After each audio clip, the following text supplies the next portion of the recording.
Welcome back to another event, another session on the BDCRX podcast show, where myself and my awesome partner Matt Uber, we diagnose BDCs as well as prescribe real-time actionable elements. So this week, we are super excited to welcome none other than the man himself, Marc McGurren, who comes to us as a BDC consultant and coach with 15 plus years. I mean, I'm sure you'll correct me, Marc, 15 plus years of experience. I mean, this guy is what I would call the real deal. For myself, I met Marc just a couple of weeks ago off of LinkedIn. And if you haven't connected with Marc on LinkedIn, please do so immediately. I met up with him a couple of weeks ago. I just saw his content and I immediately resonated with his style. So super happy, very excited to chop it up with Marc. And also before we bring Marc in, Matt, couple of words. Yeah, similar to you. I just was introduced to Marc a couple of weeks ago, and since, man, my LinkedIn and my social media has been flooded with a bunch of his videos and getting to see a lot of what he's talking about and getting to know. So I'm really excited to get to know him better in person. He's a local guy to me, so he's here in the Fort Worth area. I'm in the Dallas area, so hopefully, Marc, we can turn this podcast into maybe a dinner sometime soon and get to know each other for real. So as we usually start, Marc, if you could just, there's a broad spectrum of people that watch the show, from general managers, BDC practitioners, people that just came into the business. So, and we really want to make sure that we're of service to everyone. So real quick, if you could just introduce yourself, your company, what you do, and how you got into this business. Let's just kick it off there. Yeah, again, thank you so much, guys. I truly appreciate you guys having me on here. Again, my name is Marc McGurren. In a nutshell, I've been in business since 2004, started selling cars, did finance, ended up being a sales manager, general manager, did a couple years of that, ended up leaving for a little bit, did commercial real estate, and actually learned a ton with that, but ended up coming back to the car business and really kind of found my niche in the sense that what I like to say is I'm a pretty darn good sales guy, but I'm a really big nerd too. Combine the two when it comes to internet BDC sales. Ended up working for a 9-store auto group here in Texas. Ended up moving over to the consulting side of things in 2012, worked with Brian Pash and Glenn Pash for PCG companies. And then in 2017, my wife and I went on our own. We founded McGurren Consulting. And basically for the last 13 years now, Shawn, so I am correcting you, 13 years of doing what I do. And actually it'll be coming up on 14. Working with BDC internet departments, I am agnostic when it comes to BDC internet. But again, I've been doing that, helping install, train, and I'm boots on the ground for 13 years, going in stores, working shoulder to shoulder, eyeball to eyeball, seen it all, just about it all. So yeah, again, been doing that. And also in the last here in 2025, created my Chrome extension, CRM Wingman. It's for Vin Solutions users. And so basically it just creates a lot of efficiencies through Vin Solutions through that extension. Man, guys, thank you so much for having me. I'm excited to hash it out and just see what we can do to help others in this industry. And I appreciate you guys saying that, because I've been kind of flying under the radar, but it's like where I'm at in my life now. And it's like, you know what? I want to give back. I've got these 13 years of experience, 20 years in the business.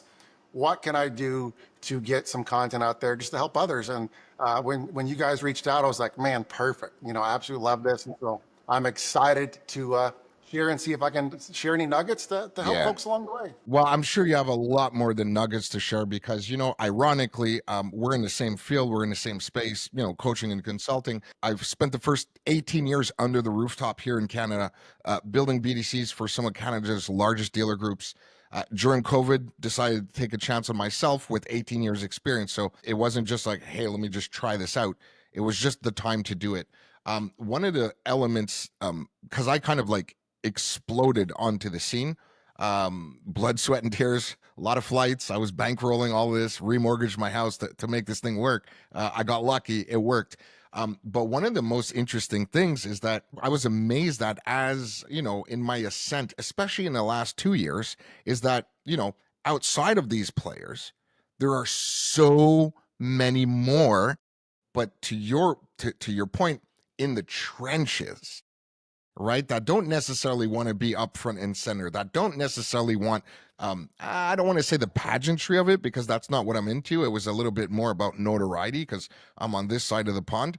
But if you could speak on that real quick with regards to the importance of being in the trenches, because there's a lot of general managers, you know, with the advent of AI, we're going to get into all that. And there's just a lot of questions that the dealership has that they may not necessarily be sure. Okay, well, what's the first step if I want to build a BDC or restructure? Like, who are the players? So, how important is it, do you feel? I have my answer, but how important do you feel it is for people like us in the trenches with our nose to the ground, as opposed to perhaps, if I dare say something a little bit more surface level, that they've owned and operated a company, it's been 15 years, they're doing BDC, they're a little bit out of it because, you know, they're looking at it from 30,000 feet, while myself and Mark are in there. So how important do you feel it would be to still source out a person that's in the trenches? Man, great question, Shawn. And bottom line is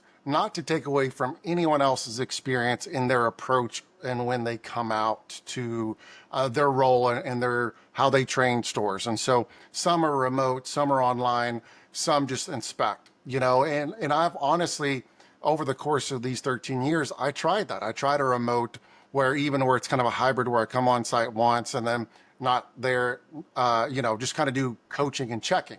Now there's value in that without a doubt. You know, regardless if you're in the trenches or not in the trenches, there's always value to bring another set of eyes on there. But the benefit for folks that are on the ground in the trenches, what I like to say, eyeball to eyeball, shoulder to shoulder, you get to experience the day-to-day operations. You get to experience their struggles of what it's like to be a BDC agent in 2025. What is their questions? What are the same things that they're struggling with day in and day out? Basically the CRM programs, what do they have set up?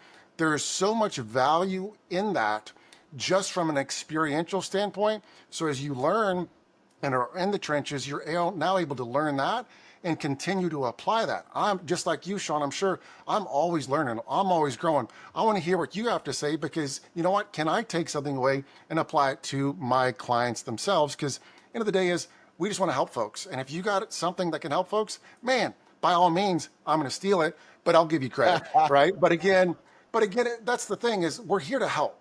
And we got to just sit there and when we're shoulder to shoulder, eyeball to eyeball, you build the trust with those individuals. And to me, what I like to say is I train people how to think. And when you got the bald texting on a Zoom, right, there's only so much connection I can make. But one thing I'm really good at and what I like to say, Shawn, is I train people how to think. And the way I do that is shoulder to shoulder, eyeball to eyeball, understanding their why, understanding their reasoning, building their trust with them, letting them know I'm not some jackwagon or idiot that doesn't know what I'm talking about that's, you know, on this high and mighty. Yeah, you've been there. You've been there. You took the L's.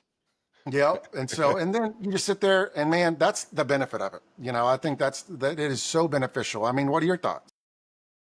Well, listen, we're cut from the same cloth. Like I said, I just recently met you, but I've resonated with you immediately just in your content and right now because it's just hearing you say that is amazing. Slightly different version, but the same end result. So to your point, I am not a trainer. Like I can go in and rally up the troops and, you know, I go there for 2 or 3 days and I have done it and then you leave. But then what happens after like a week, 2 weeks? They just, you know, mankind just goes back to what's familiar. So I am into sustainable change where I like to be a coach and change people's aperture.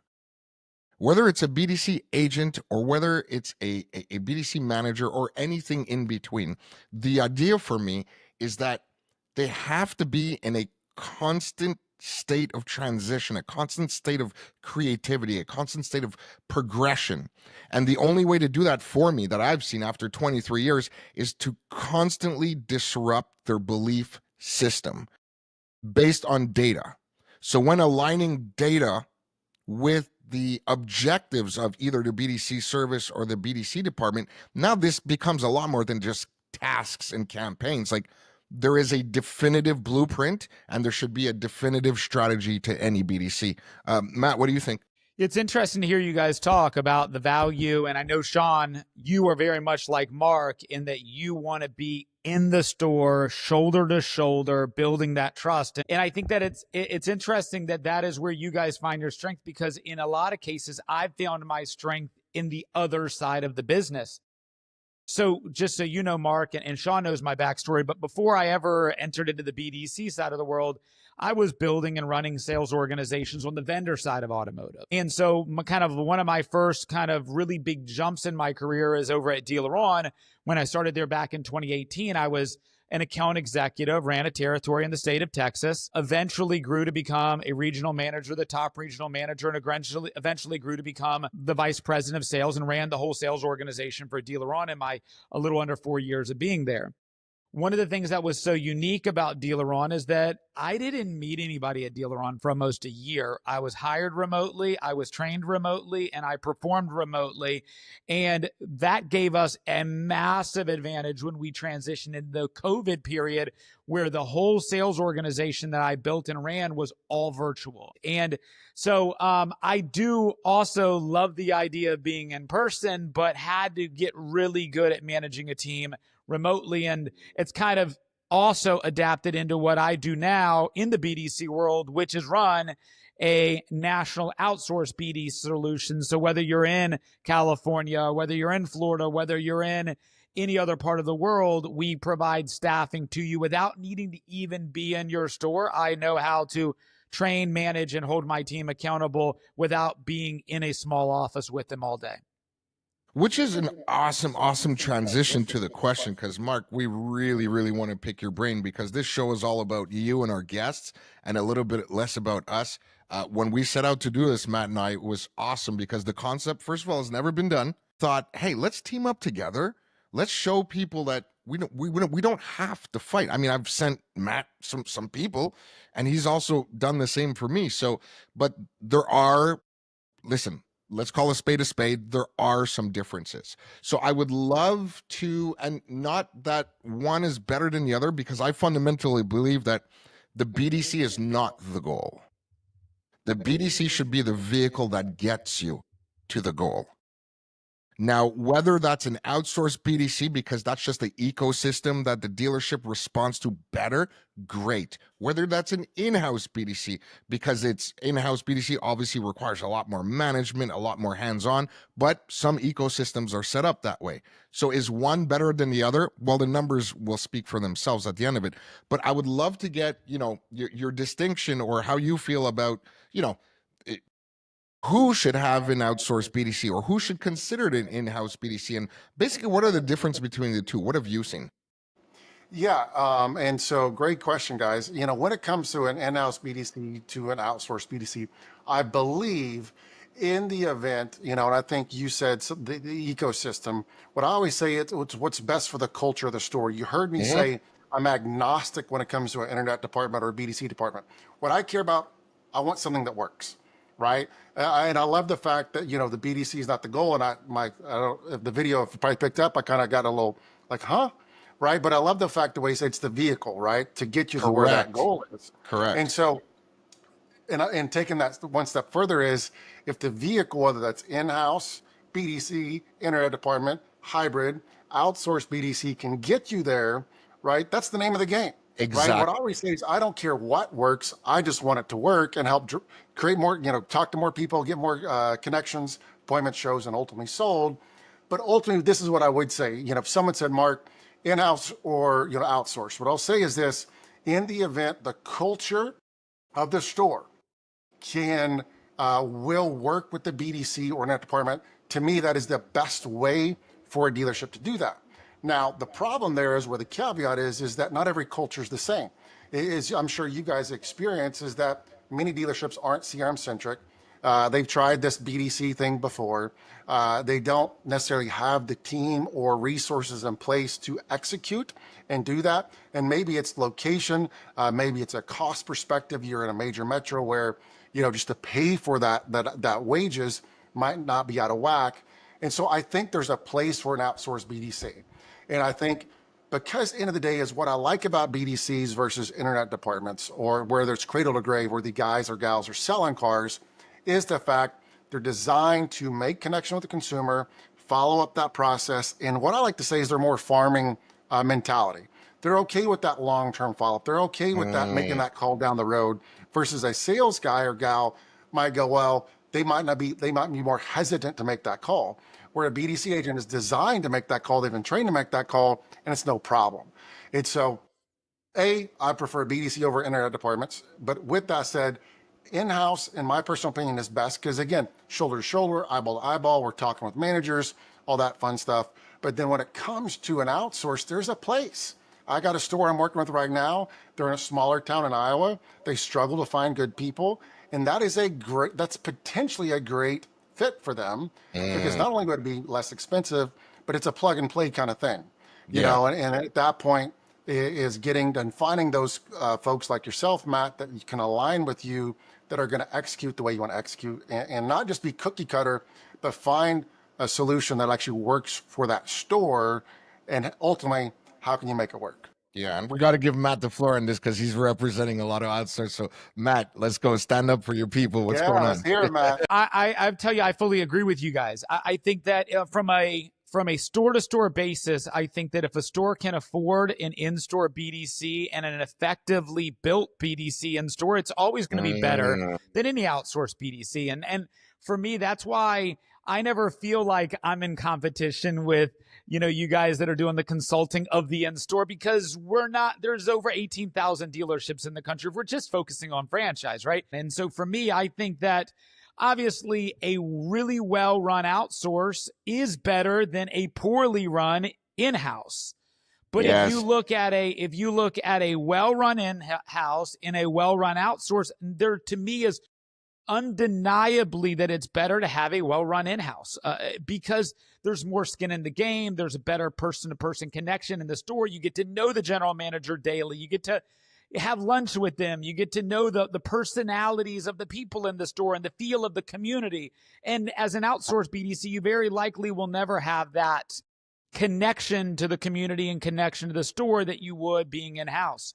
But when a dealership can't justify the overhead that goes into running a successful in-house BDC, and that's where I think a successfully and a well-run outsourced BDC can definitely outperform. It's always, in my opinion, going to outperform a sales floor that's trying to do BDC.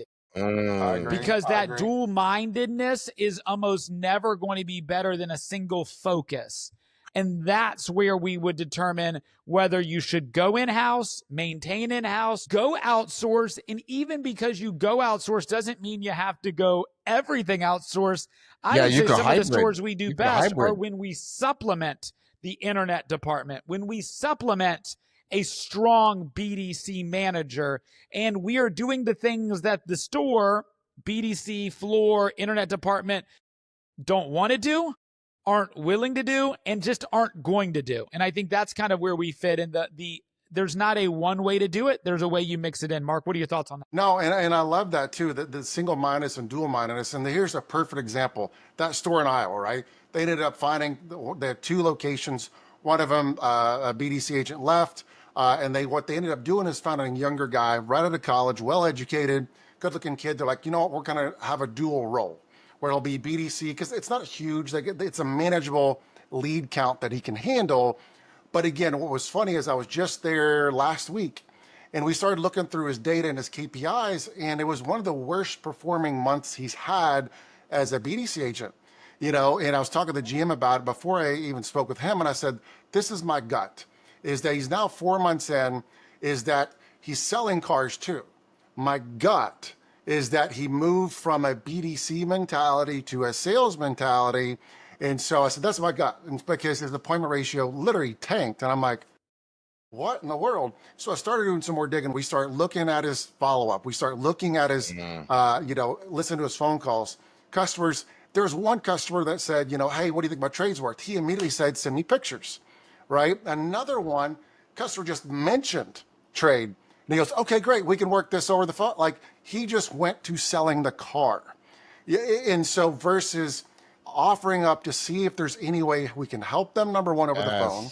Number two is definitely ask them to come in. I'm not afraid to give trade values. I'm not afraid to work numbers. But we all know in the BDC side of things is that there is old school saying is the feel of the wheel seals the deal. Once they sit in that car, right, and they're able to test drive it, there's a benefit to both the consumer and the dealership. But he went from, and then we look back, guys, what's crazy is we look at his first month, brand new, doesn't know anything, recently out of college, wants to do well. He performed better then.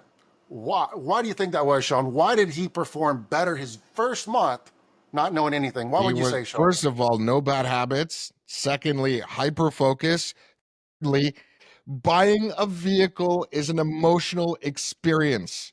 So we must create emotional deposits and not sell an appointment on the test drive. Why do you need this car? What is it replacing? What are you going to be using it for? So to answer your question, thirdly, Mark, that empathetic approach towards the lead and actually reading the lead before picking up the phone and not making them, hey, so when do you want, when is the vehicle purchased for? And they're like, I wrote it in the lead. Oh yeah.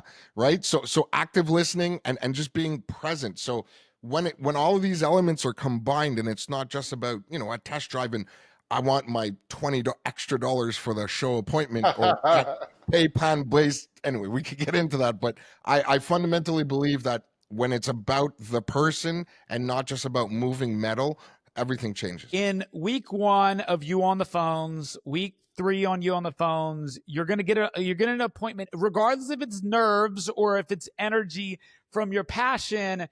Energy sells, and especially on the phone. So then number 2, you're not going to know enough to say too much. You're going to stick to the script. You're not going to overtalk it, and you're going to be able to just focus on your purpose. And then number 3, when you learn more, you talk more. When you talk more, you sell less.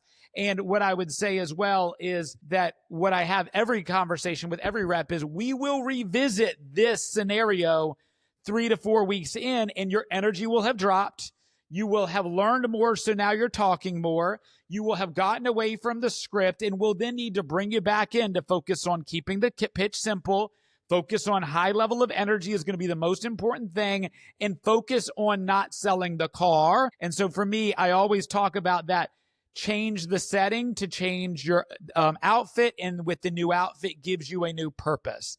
And so for me, if you have somebody running cradle to grave on a sale, knowing that there are different outfits for different places of the sale, but energy is typically what I either find energy diminishes as they get more comfortable and they end up talking more because they know more. So they end up bringing up more things than they should, complicating the sale. I love that, because end of the day is our goal. And what you said, I wrote it down. It said focused on your purpose. And I love that.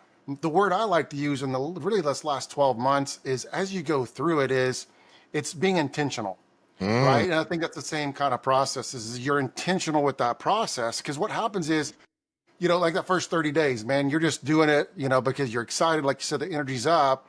But then what happens is you start getting in a rhythm. And we all know, both of us, whether it's whoever's behind that computer making that follow-up, it's easy just to get an assembly line of tasks and I'm checking the box. But am I being intentional with that call, with that email, with that text? And what I like to say is to display that, to sit there and go, all right, Mr. BDC agent, if I put a $100 bill on your desk and I said, on this call, on this text, on this email, you get an appointment. Will your approach be different if that $100 bill was not dangling over you?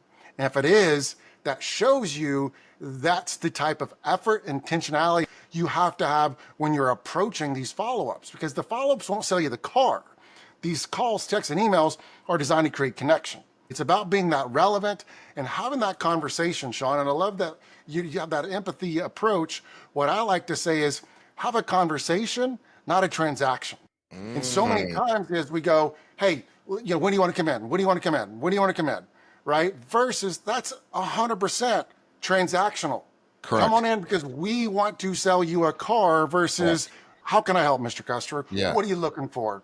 At that point, I think, I forget what you said, deposit enough something. I say you've got to deposit enough trust in emotional deposits. Guidance. Emotional deposits. And to withdraw. Correct. The ask. Correct. Of Shawn, when's a good time to come in? So the conversation then becomes the script. Right. The conversation then becomes the script. And that's it. And when you don't have a script or it's a literal conversation, Yes. as people in 2025, most people, there's a small fraction that loves, the remote stuff, still buy cars from people they know, like, and trust. And how can we differentiate ourselves between us and our competitors, right? Is we come alongside and are empathetic. How can I help? And find out what that consumer is looking for versus what we want, which is to bring them in the store. Yeah, perfect. And you know what? You bring up such a good point. I just wanted to back up real quick, just to share some of the stuff, that I know for a fact. And man, I took so many notes. This is gonna be awesome. I have awesome questions. So to anybody watching, and again, Matt, if you want to chime in, Mark, if you want to chime in, I'm gonna speak for this is obviously, my experience. This is my opinion. Having done this for 23 years, I have failed miserably. I've done wrong hires. I've managed situations very poorly, et cetera, et cetera. Obviously, as a lot of mistakes. I always say this. I have failed my way to success. Right. So some of the things I wanted to share with anybody looking, and we really wanted this show to be educational, so if people could pull from this from all our perspectives. That's the idea. And for me, I would like your perspective, Mark, and yours, Matt, because we come from different spaces, with regards to why does a BDC fail? Whether it's in-house, outsourced, hybrid, doesn't matter. Why would the concept of a BDC fail? I'm going to share my 4. You may have 3, but in bullet points for me, what I've seen is BDCs fail in order, actually. BDCs fail, number 1, when the owner is not behind it. Even if you're going to go and get Matt to outsource it, hey, Matt, can you do all this stuff? And Matt's like, yep, of course I can. And you can't just poof, disappear and then show up to Matt 3 weeks later. How come this is not working? Dude, I've sent you 32 emails in the last 3 weeks to call me, right? So when the owner is not behind it in some capacity, they don't have to necessarily know it, but in some capacity. So number 1 for me is when the owner's not behind it. Number 2 for me, this is a big one. I'm sure we've all felt this, is when there's friction between departments. So salespeople, oh, that's a BDC appointment. Those tend to be garbage. Or the BDC agents that are like, why should we even book good appointments? Because they never read the information that we put in the CRM, right? So when there's friction between departments, for sure it won't work. The third one for me, super big, and this is an in-house BDC, is when it becomes what it is not. To your point, Mark, I am into building sustainable long-term revenue generating BDCs based on empathy and based on not transaction, but building relationships. And in order for that to happen, the type of profile of an agent that we need to attract can't be that Glengarry, Glen Ross, always be closing. If you're looking to build a relationship, there's a definitive blueprint to the type of profile. If you're also looking to build what I call a boiler room, that's fine as well. But those are 2 different types of people.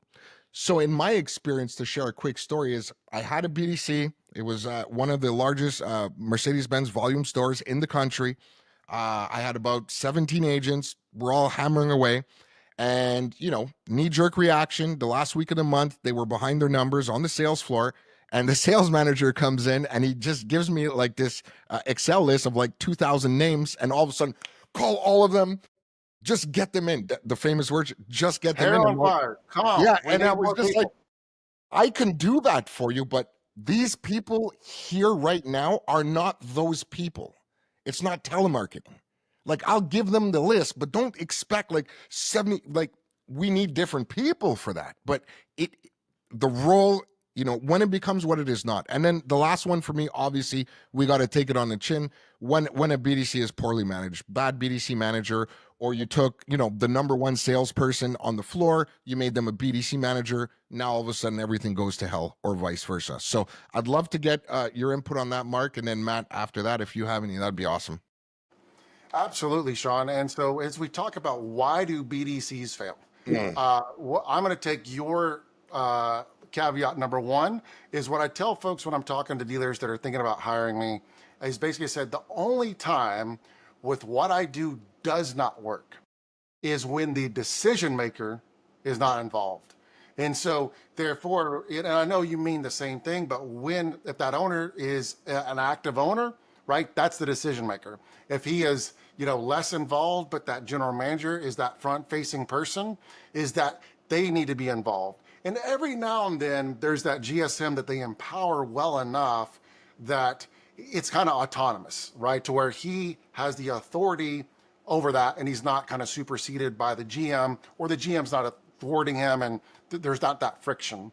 And so when the decision maker's involved is when it will work, because they're invested in it, right? They see it, they watch the numbers. They don't just sit there, let's put a BDC in and then they're off. Because the BDC is It's the be all and end all. right. And just you throw in a BDC doesn't mean you're going to sell more cars, right? And so again, so what I would say to that is, and I wrote your stuff down, is the owner's not involved. I definitely think when it comes to friction, I think the friction is indicative of the culture of the store. And so meaning that, why would it cause that, right? Because either A, it wasn't communicated well through the ranks. Number two is maybe those sales managers were not involved in that process or decision. Whether they can basically make that decision or not, we need to include them. So when a new BDC agent, when any change is happening, dealers and decision makers must involve the managers. Because in my opinion, is when those sales managers, the frontline folks, are not involved, right? Or they're not CM centric, where the only time they log it up is when they've got a desk a deal, right? Where they're not involved and see the importance of it. Many times that's where that friction comes in, because they don't believe it. They don't see the value. Exactly. Yeah. They don't see the value in it, Shawn. And so if they don't see the value, and even though the GSM, GM decision maker does, if those frontline guys, managers and gals are sitting there going, they're a waste of time. And they're basically thwarting that. And there's the friction, right? They're undercutting. And I've seen it, right? To where it's like they hate it. They hate it. And I'm like, bro, look at the data. The data doesn't lie, dude. Like, what's the problem? Do you want to drive folks to the store or not?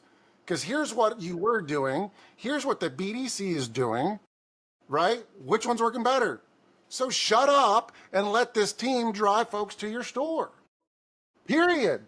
And then what I would say too, the caveat to that is whether it's poor management, and I would also say to that is poor processes, which kind of comes in together. Yep. Right? When you sit there and you don't fully understand how to approach it. You take that salesperson or even that sales manager that's fantastic, and you throw them in there, they're going to approach it like a salesperson, which there's a benefit to that. To have that knowledge and that closing ability is fantastic. But what I say is, if you treat your team like telemarketers, that's what you're going to get. You're going to get telemarketers. That's it. Yeah. And they're not telemarketers. Yes, they're making calls. Yes, they're texting. They're not telemarketers. They're relationship builders. Period. In a story is, and how can we come alongside them and help them with that? And the last thing is training. What I say is sustainability through accountability. I am huge on coaching, huge on accountability, huge on coaching every single day. Because if I'm coaching, I'm training, and I'm invested in my team, I can find opportunities to coach and train them to move that needle forward. And if I'm not involved, I'm not coaching, I'm not training, don't have a good process in place, I'm hoping and praying we're doing well, dude, it's going to fail without a doubt. And dealers' defenses, they don't know what they don't know. They don't have the staff, the knowledge, the ability to go and wade through that. And that's why it's a benefit to hire someone like yourself, myself, or Matt, because going back to the first question, the trenches, we've been there, done that, seen it, installed it at multiple places. We know the pitfalls. We go, hey, don't worry about that pitfall down there. We got to prepare for that. It's coming. Yeah. And I think to anybody listening, that knowledge of avoiding the pitfalls is also factored into the pricing. So stop saying we're expensive. Like, wait until you get into the pitfall and can't get it out, right? That's I think pricing is a whole other thing. And then I'll go, and Shawn, one to that, my brother years ago, right, is, we're not cheap, depending on, I'm sure there's less expensive folks. And that's what I tell them. I said, if you want to find someone less expensive, that's fine. What I like to say is I'm a boutique trainer, in the sense that I want to keep 4 or 5 clients where I can invest in them and bring as much value to them as I can, and not just be a hope and spray and a tree topper, if you will. And so it's about bringing that value working with that team and understanding their nature, their culture, and working with them to grow. And what my job is to work myself out of a job. And how I do that is I train the trainer, right? And putting processes in place to where that coaching does happen every single day, where Correct. they're able to pick up that ball and run with it. And Shawn, I'm excited to hear what you say in a month, but I'll be talking briefly about that, of how we can coach and train every single day. Nice. So, Matt, what do you say? You know, when you think about that, as I'm taking over Shawn's question now, I'm going to deliver it to you, Shawn or Matt. You see, look at this. He's like the third, Right. the third guy now. He's in. You're in. Okay, Matt, you're in. What are your thoughts and I'm sure there's been some times where, how's it not worked with an outsourced? So I guess man, that might be a that'd better way to interesting. go. Yeah, I never even knew that. Yeah. Yeah, so I'll add, I think that or you said whoever's the decision maker buy-in, I'll tell you it needs to be a store-wide, fully integrated buy-in. Because for me, I've got, at one of my major clients, I've got full buy-in from the owner. But some of the store general managers don't necessarily believe in it or want to do it. And so there's a lack of congruent buy-in across the board from front to back. That's an issue. You want to add something to that, Mark? And so that is the culture, right? Of going, because you can have this dealership, basically, will they follow their general, right? Or is it a store we've been in so many times it's the fact we put a process in place, the team digs in their heels, and basically nothing, they do it for 2 weeks, but they know if they dig their heels in long enough, that owner's going to go, white flag, I give up, versus where they'll actually follow the orders, their general. That is the keys. They're involved, but then the GM's got not too much say, but basically they won't follow what the dealer says for whatever reason. Yeah, he's the leader of that store. That general manager is the people that they like. The owner, who might have multiple stores, isn't the leader of that store. His name's on the building, but he's not the leader of the store. So the team will follow the leader. And if the leader is not bought into that process, the team won't. And then the other part I would say for us is just making sure that there's a clear understandings of expectations, and making sure that when a lead comes in, what is the process, who owns it, who drops the ball, understanding what the numbers should be and what we should expect to get out of this. And that comes into kind of what you guys are saying in regards to, and look, we all know this, but it's not about the price, it's about the value, right? And when you guys are coming in to consult with them, is what can you bring for what you cost? And for us, what we bring for what we cost. And the better you are, the more you should cost, because you guys as a consultant, I do consulting too, just not necessarily in the BDC world. I do it on the vendor side. And the more customers I have, the more I'm going to charge for new customers, because I only have it so much time. And the more in demand I am, the more I'm going to charge. And if you want to fit your time into my limited schedule, then I'm going to charge you more for that, supply and demand in a sense. So, but when it comes to the outsource BDC, the two things that I've seen is a lack of buy-in from top to bottom, from bottom to top, and then making sure that you have a clear expectations of who carries what water in every scenario. And if that's not very well defined, then there could be a lot of finger pointing of who owns this, and they dropped the ball. No, they dropped the ball. They didn't do what they're supposed to do. No, they didn't. And nobody wins in that scenario. Yeah, and you bring up such a great point, Matt, and I just want to speak on this real quick because I've seen it. I do both. First of all, the first 11 years of my career was in service. So way back when, same as you, Mark, back in 2002. Here in Canada anyway, I'm not sure when it started for you guys, but there were no internet leads. It didn't exist, right? So for those first 7 years, for me, it was just service. And then the advent of, digital marketing was the explosion. And I was like, whoa, what is this, right? But to your point, Matt, when building one of these, to get the top in to down and down to up. So in my experience, specifically on that point, whether it's a BDC service, BDC sales, outsourced, in-house, it doesn't matter. One of the main combustion points that I have seen is inviting people to the decision-making process. Do we get one or not, that don't have skin in the game? Like the first question I always consult, and it's my first question, I'm giving it to you guys and I'm giving it to anybody that's listening, because like you said, Mark, it's about sharing, dude. So the first question I always ask is, what problem are we trying to solve for?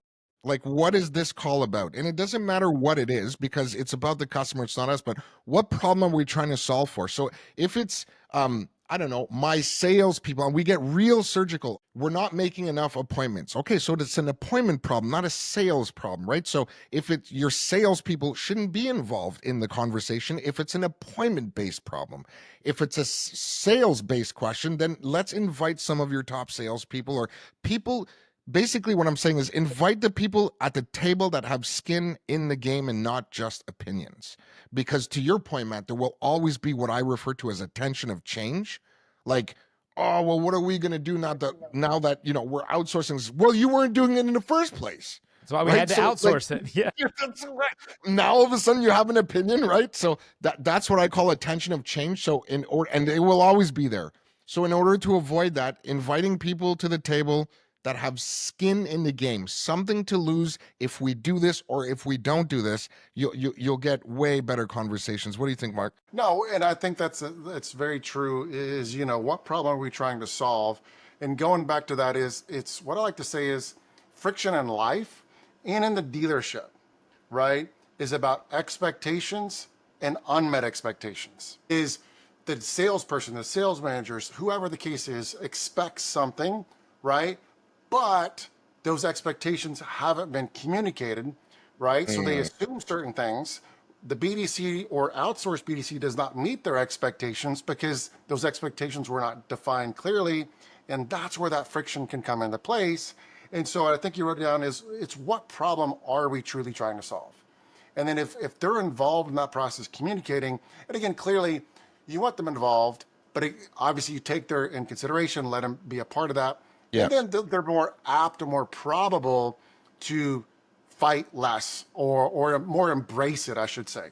I think that's a good way to say it. Yeah. And if we could shift gears real quick, that actually comes in line with this. Now that we have skin in the game, now that, the decision makers are there, to your point, Mark, I might be a little bit more ruthless than you, but the door is locked. If you have no skin in the game, the door is locked. I don't want your opinion, but we will share it. But again, I mean, I do understand it though. Hey guys, what do you think, et cetera, et cetera. We have our kumbaya moment. Everybody's there. Everybody's happy. Now there's a decision that's made. Great. How do we go in your experience? Let's talk about KPIs for a second and data. How do you go about attaching data or, like you said, setting that expectation? We know, depending on, I don't know, listen, we know the metrics, right? Roughly about a 30% appointment, a 65% show, 12 to 15% sold. Generally speaking, it'll fluctuate. We know that. But if we do the assessment of the current state and their booking is 20%, and they're thinking, hey, if we get Matt, if we get Shawn, if we get Mark, it's going to go up to 60. Whoa. Okay. So, Mark, how do you go about setting that expectation to get the buy-in? Like what the trajectory is going to look like. And this is not just a magic wand and poof, after a month, we're going to go from 20 to 50%. How do you go about attaching the metrics now with regards to, hey guys, this is what should happen, et cetera, et cetera? Without a doubt. And I think that comes into the expectations. When we sit down, the great thing is, regardless if it's Matt, you, me, whatever the case is, there is historical data, right? Yes. And so we got the history, right? And we sit there and we go, this is what we've been doing. Yes. Right. Here are my expectations of what should take place in my 13 years doing this. Matt, you doing years and going, this is what I see when people are involved. We'll adjust based on brand, location, demographics. Clearly, if they've got a ton of bad credit and they focus on that, we'll adjust show to close, things like that. But one thing that I do is I learned from a group called the Rydell Auto Group. There's only really one Rydell dealership out there. But what I love about them, and I've literally stolen their stuff, and Brian Rydell's like, you got to give me credit. You borrowed it. I borrowed it. It's called MAP, PAR, and Target. And so MAP is when you come in there, you have a brand new hire, it's a minimum acceptable performance, right? What is the bare minimum that we will sustain? Right? Can you say that again for anybody that may have missed that so they don't have to rewind? That was actually really good. What is that? Yeah. So again, when you come in there, you have three KPIs to look for. MAP, it's minimum acceptable performance. We already have that in the dealership. We look at a new hire They sold 3 cars, 4 cars. At some point, we realized there's a minimum they're not hitting. And let me tell you why I love map, par, and target. Because if we just say, you got to hit X, Y, Z, and if you don't hit X, Y, Z, then you suck, right? I mean, and even though we might not say that, what I love that it does is it allows you to achieve certain metrics. And you need to put your map, not where it's horrific, where you're closing at 2%, right? But again, you basically sit there and say, I need a 20% appointment. I need a 60% connection. And of that, I need a 20%, right? You know, whatever that number is, because I think that's a realistic, if you're halfway decent on the phone, and you can follow a process, you can get a 20% appointment. And then what you do is then you have basically your map, par, and target. Your par is we're high-fiving. If we do hit every single metric, right, we're high-fiving. Dude, it's a good job. You know, we're not the anomaly. We didn't, holy crap, best month ever. But, dude, we did a good job. Sustainable. It's sustainable. We did a sustainable performance. But then once we're at par, just like anything, we can't be stagnant or comfortable or accept the fact we're at par. And target is the stretch, right? And the beauty behind that is are we ever going to get a stretch or that target on every KPI? We won't, right? But it's going, if I got someone at map, I push them to par, right? If I got someone at par on certain KPIs, I go, let's stretch. It's so therefore, I'm not just high-fiving the guy or gal that's hitting every single number. I'm going, dude, that is awesome. I'm high-fiving you. Can we get a little bit more?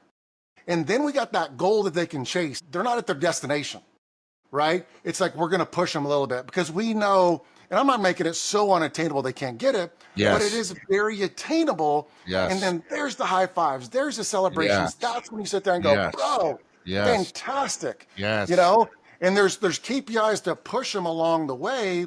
And then they might be map here and target over here going, what's going on there? I'm able to coach, train, and lead these people based on their own individual KPIs as well as their group's KPIs. And therefore, you're not always sucking if you don't get there, but you're able to find realistic wins along the way. And then there's the stretch goal, which I absolutely love as well. I encourage absolutely everybody watching this or listening to this to just go back to the starting of that because that was amazing, dude. Awesome. Matt, what you got for us? I got 2 questions for you on that, Mark. So number one is, do you believe the dealerships at their best to have standardized of those three metrics, or is MAP a standard, a PAR is per rep, and a stretch is per rep? Or do you believe that MAP, PAR, stretch is a standardized number that should be established across the board for every rep, created equally? Created equally. So you've got basically those KPIs, whatever you're going to say, let's call it appointments is, 20%. And then PAR is going to be, if that's your goal, my PAR is going to be about 36%, but neither here nor there. Where we get the math is you say that's your PAR and the target's going to be that stretch goal, maybe 42%. And so, yes, to answer your question, each individual person will have that. But the reason there's the map is that it's standardized, is that this is what we expect. This is the expectations, standards, right, that we have. And we basically will we'll give you all the training that we can to get you there. And if you're unable to get there, then you might not be in the right seat on the bus, right?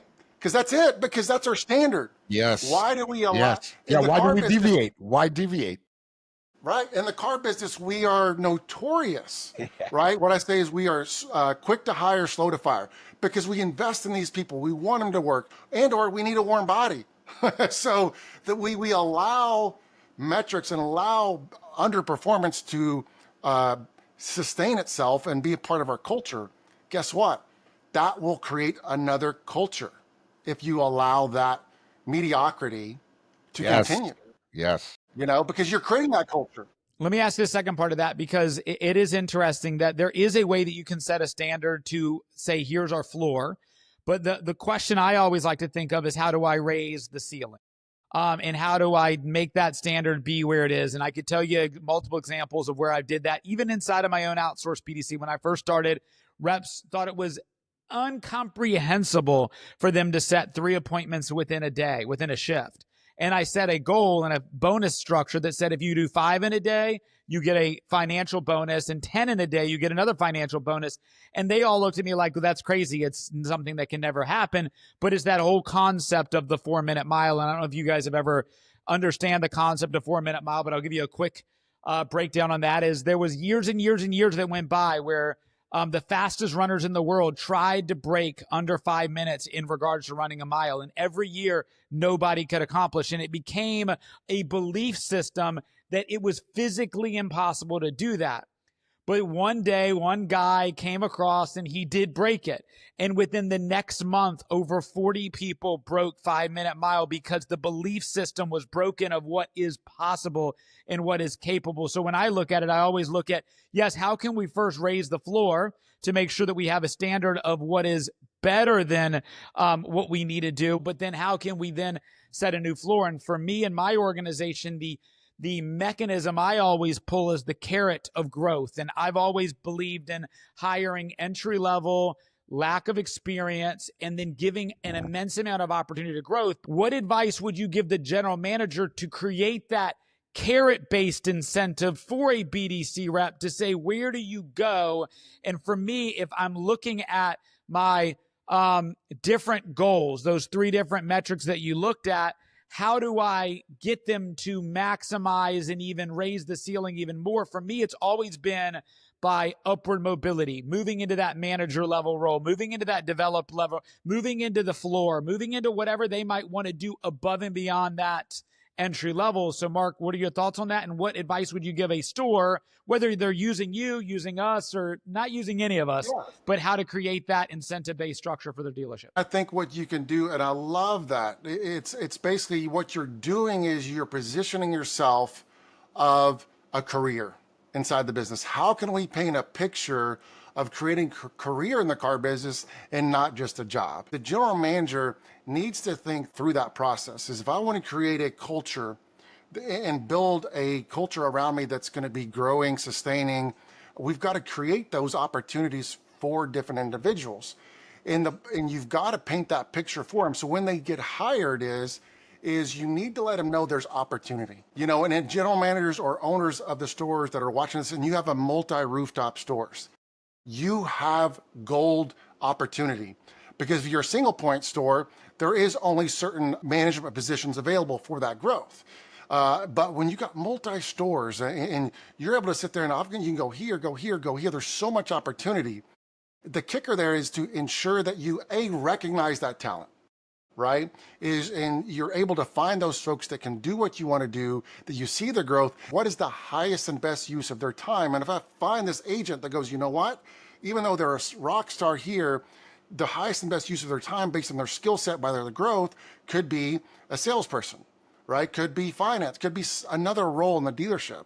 And if we're able to paint that picture when they're getting hired, of going, this is not just a job. If you do want to do it, here's opportunity for you. And here's examples of, here's Shawn. He started here and look where he's at here. Here's Matt, look where he's at here. Yes. Right? And then that's how you create a team, and that's how you lose or keep the attrition that is so prevalent in our industry at a minimum, right? Is to find that person that expected an hourly job, right? We're able to show them now they can provide well for their family, find reliable means of transportation, buy a house, put in savings, and now provide for their family in such a way that is now bettering their life. And I'll say this is I get so much joy. What allows me to go and do and train and help others is the fact when I'm shoulder to shoulder, eyeball to eyeball, and when I start talking to them about their goals and wants and dreams of going, what do you want to do? And then we start putting a tangible value on, if you hit X, Y, Z, this is getting you closer to goal. And when they can buy a more reliable means of transportation, they're able to save up enough for a house. Whatever this case is, I get joy, and I literally just got goosebumps right now. I'm impacting someone's lives. I'm being spoken at the dinner table, right? And so that is how you do that, Matt, is you got to paint the picture for them. But the most important thing, coming back to full circle, is it's about the ownership and the decision maker leading that charge. And if you as a GM or dealer haven't thought about that, painted that picture for your employees, then do it. Think about that. What roles can they do to move from a job to a career? And that's what you got to think about. Yeah, I think that when you do that effectively, and the way I always looked at it is that it's such a great recruiting tool, right? When you say the BDC is the proving ground that basically everybody who is somebody started here, did this part, because if you know how to do this part, then you're always in control of your own destiny. So whether I am doing that in the vendor world and I'm teaching people how to be an SDR, an appointment setter, or in the BDC world, this is the hardest part of the job that is also likely the most important part of the job, because if you can do this, it doesn't matter how great of a chef you are. If they're out of food at the grocery store and you don't know how to farm and you don't know how to hunt, then who cares how good of a chef you are? You have nothing to cook. Yeah.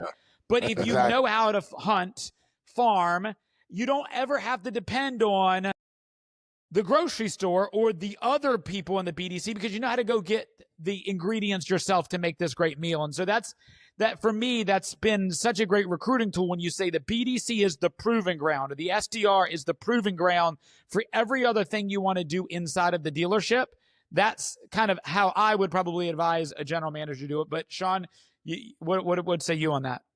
Yeah, closing words. I would put it into 4 categories. And I've had a lot of mentors. I got really, really lucky. Also not lucky at the same time, because back in the day when I started, there was no HR. So it was a lot of desk hitting and get back in there and do it or you're out of here. I'm like, HR wouldn't, like, no, we don't have HR. You know, like, my bosses had like the suspenders with the knee-high socks and they're like, cry me a river. Like, so that's where I'm from, right? So I don't really complain. But a couple of things. So with regards to any kind of dealer, principal, owner, etc., the good news, the silver lining, and I'm so happy I get to actually say this, because this was told to me, and Mark hit on it before with regards to historic data. I have never, ever heard anybody outside of myself even mention that. Dude, it is so important. So the growth that you seek is currently found in the areas being mismanaged. Say that again. Hold on. I need to pick up on that. The growth that you seek is currently found in the areas being mismanaged. We have more than enough people to get the job done. We have more than enough leads to get the job done. We have everything that we need. It's just being mismanaged. Figure out what your current state is. Like Mark was saying, historic data. What is our current state? What is the baseline? What is the desired state? Where do we want to go? And like I tell my clients all the time, there's the current state, which I establish. There's the desired state. And in between, there's what we call the gap. We live in the gap constantly, or the trenches. That's number 1. Number 2, to any BDC manager, agent, or to your point, Matt, I refer to what you were talking about as the BDC being the incubator for the dealership. Everybody should start at the BDC. Everybody. Doesn't matter what your position is. Get in there. So, how do we go about raising, some of the metrics that we're looking for? Well, to any BDC manager or agent out there, what have you, is that you first need to ask yourself, what got you here won't get you there.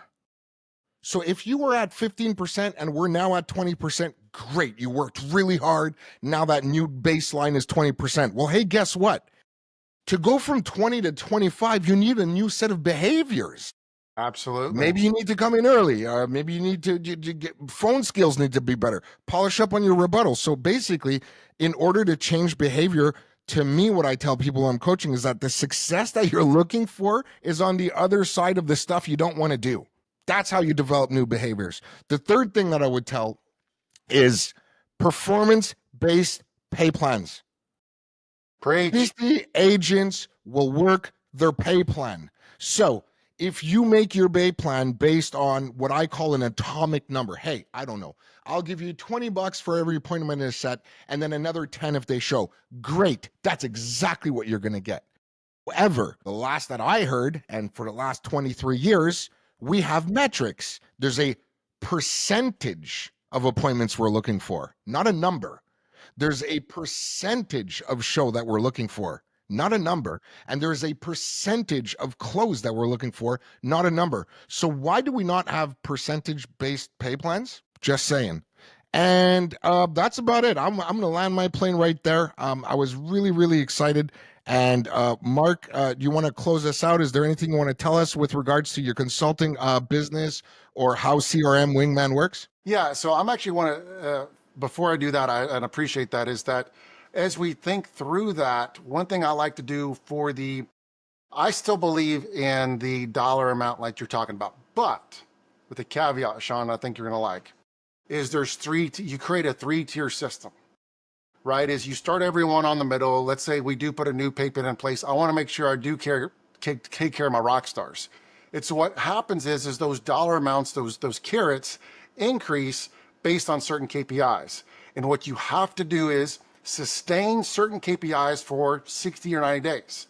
And what that does is, as long as you sustain those KPIs, this is the role you get, map par target. And so what you'll do is going, all right, fantastic, is just because you're at the top pay plan, I don't care if you're a rock star or not, is you got to sustain this. Right. And if not, we're going to shift you back over here. Doesn't mean you can never go back. So it forces them, or you hope it does, to achieve those percentages, not just dollar amounts. And so you get the best of both worlds in there, and it forces everyone to move up and down the ladder. And again, it allows that new hire to shift up, and that your rock star, if they don't perform, they get comfortable with what they're doing because now they're making a couple more bucks. Bro, be careful because you can move on back. So again, and Shawn, Shawn and Matt, thank you so much for allowing me to be here. What I do is similar to Shawn, and I always love learning people. I don't find threats in anyone does, because there's 18,000 franchise dealerships out there, and another, who knows how many independents. Is that there's plenty of opportunity for everybody. And I'm going to encourage Matt, dude, these guys are amazing. Go look at them. But as you go through there, think about a consultant. If you're struggling, Mr. General Manager or dealer, of wanting to make changes on no matter how you're set up, look for outside counsel. At least have a conversation to see what someone like myself or Shawn or even Matt can do for you. Because similar to what Shawn said earlier, are the actions you're doing getting the results you want? And where else in the world inside your entire dealership can you affect so much change and so much opportunity without spending a dollar more? By managing your internet, BDC, phone, and opportunities much better. Correct. And so I love what I do. And the last thing is, if you are a Vin Solutions user, and I want you to think about go to crmwingman.com. And I'll walk through some certain things like there. But what it does, in a nutshell, it's a Chrome extension that solves 4 problems. The first is it helps you prioritize your leads, who you're talking to and who you're not. Instead of having an assembly line of tasks, now you can see who you're communicating with and who you're not. And then the second part of that is how many times, even potentially with your outsourced BDC team, is that we're communicating via text with the consumer and a call task pops up. And guess what that BD agent potentially could do? They just make that call. They miss the opportunity to keep that conversation going because these tasks are designed to create connection and to keep the conversation going. And so what that does is you got a call task, but the customer's been texting. CRM Wingman highlights that task and has, hey, here's a text icon for you. Go ahead and make that call, but you probably shouldn't text or call them or email them, depending on literally how the consumer's communicating to that dealership inside of Vin Solutions. No big data. It is what's happening inside the dealership. The third thing it does is we know as well as, especially when someone asks certain questions, not rebuttals, but they're going, what's my trade worth? What is my best price? I got bad credit? Those are all signals, buying signals from the consumer that basically say, I don't want to waste my time. And we as a dealership need to give them confidence and a reason to come in. And so what I did is create what I called quick replies that a BDC agent or the user of Vin Solutions with 2 clicks now has best-in-class replies now to those most common questions. It's not designed for normal everyday conversation, but basically we allow them to load their lips with 2 clicks for the most common questions we get. Then they're fully customizable. By the end of this week, I'm gonna have a beta version of what I'm gonna call the best damn first quality response ever. Inside of CRM Wingman, it's going to scrape the entire customer record. No PII, so no personal information. So you're not just trying to stop the clock. Bro, stopping the clock. What I'm doing is CRM Wingman with a click of a button. There's going to be no more missed comments. If it's a digital retail, it's going to go through everything they've done. If it's a chat, everything else, and it's going to be trained by what I want to do and what I would say Marc McGurren thinks is the best first quality response. But Shawn, let's say it's one of your customers.